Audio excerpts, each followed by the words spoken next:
जादू का नाम सुनते ही आपके दिमाग में सबसे पहले वो तस्वीरें आ जाती हैं जिन्हें आपने टीवी में देखा होगा या आपने उनकी झलक अपने दिमाग में बनाई होगी। सुनने में तो जादू शब्द आपको बहुत अच्छा लगेगा। कुछ लोग इसे चमत्कार बोलते हैं, कुछ लोग इसे अंधविश्वास बोलते हैं और कुछ लोगों के हिसाब से यह महज सिर्फ हाथों की सफाई है।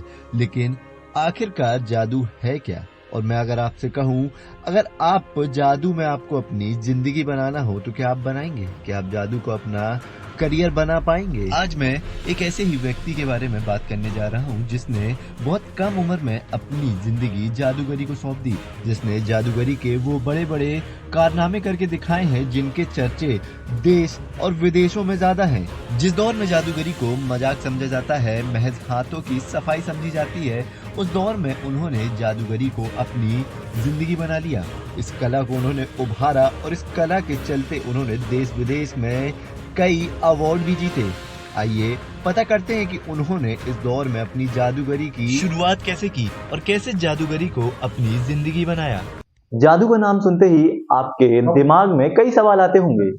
कोई इसे विज्ञान बोलेगा, कोई इसे चमत्कार बोलेगा, लेकिन जादू असल में है क्या? कहते हैं जहां विज्ञान खत्म हो जाता है, जादूगरी वहां से शुरू होती है। इसे एक विकसित विज्ञान भी कहा जाता है। लेकिन जादू असल में क्या है और इसे कैसे करते हैं, इसकी कला क्या है, इसको जानने के लिए आज हम पहुंच गए हैं विश्व के प्रसिद्ध जादूगर एसके निगम के पास। इन्होंने अपनी जादुई कलाओं से देश विदेश में लाखों लोगों को अपनी कलाओं का शिकार बनाया हुआ है। जी हाँ, अपनी जादुई कलाओं से उन्होंने कई लोगों को अपना फैन बनाया है। तो सबसे पहले आइए जानते हैं कि एसके निगम जी ने अपनी जादूगरी की इस दुनिया की शुरुआत कैसे करी। 1955-56 मद्रास, जो आजकल चेन्नई कहलाता है, वहां से बच्चों की एक बहुत प्रसिद्ध पत्रिका निकलती थी, चंदा मामा। चंदा मामा में जादू के भारत के जो भीष्म पितामह कहा जाते हैं, पद्मश्री पीसी सरकार, उनके जादू खेल एवं उनके रहस्य छपा करते। मानव के स्वभाव में जिज्ञासा होती है, कौतूहल होता है और कुछ नया सीखने की एक मनोविज्ञान होता है। तो उस जिज्ञासा ने मुझे आकर्षित किया और चंदा मामा के खेल पढ़ पढ़कर मैंने उसमें जादू के नए नए प्रयोग करना प्रारंभ किया। इस प्रकार से निगम जी की जादूगरी में रुचि बढ़ना शुरू हो गई। लेकिन जादू है क्या, आइए जानते हैं। तो जादू जो है वो आधुनिक विज्ञान है। जब जो रहस्य होते हैं, जब उस रहस्य के पार जब आदमी व्यक्ति सोच नहीं पाता है, तो बस वहीं से जादू का प्रारंभ हो जाता है, जिसको क्वेश्चन मार्क बोलता है। और जो भौतिक शास्त्र उसका हल निकाल लेता है, तो विज्ञान के रूप में वो उस रहस्य का पर्दाफाश हो जाता है। विज्ञान के अंत की शुरुआत में जानते हैं निगम जी ने कैसे इसे अपनी जिंदगी में ढाला और कैसे सिर्फ रुचि से लेकर इसे अपनी जिंदगी का एक महत्वपूर्ण हिस्सा बना लिया। तो हम लोग ने केमिस्ट्री के केमिकल मैजिक दिखाया लैब में, पानी का रंग बदलने का। उस समय मेरे सहपाठी मध्य प्रदेश के पूर्व मंत्री बाबू चंद्र मोहन और सुप्रीम कोर्ट से जो अभी रिटायर हुए 2 साल पहले न्यायमूर्ति दीपक वर्मा, हम लोग सहपाठी।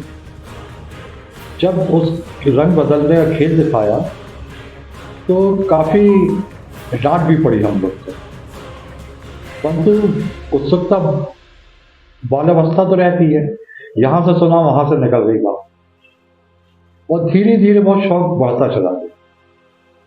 छोटे मोटे मोहल्ले में 2-4 जादू दिखाए। अपने मोहल्ले में जादूगरी के छोटे मोटे खेल दिखाते दिखाते निगम जी ने पूरे देश और विदेशों में जादूगरी के इतने खेल दिखाए कि आज उनका नाम पूरे विश्व में विख्यात है। निगम की जादू दुनिया के नाम से नवभारत में प्रति रविवार को जादू खेल उसका रहे।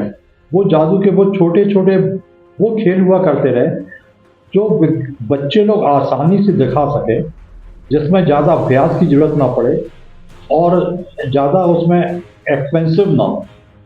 और नवभारत में 15-20 साल तक मेरा प्रति रविवार जादू कॉलम छापा।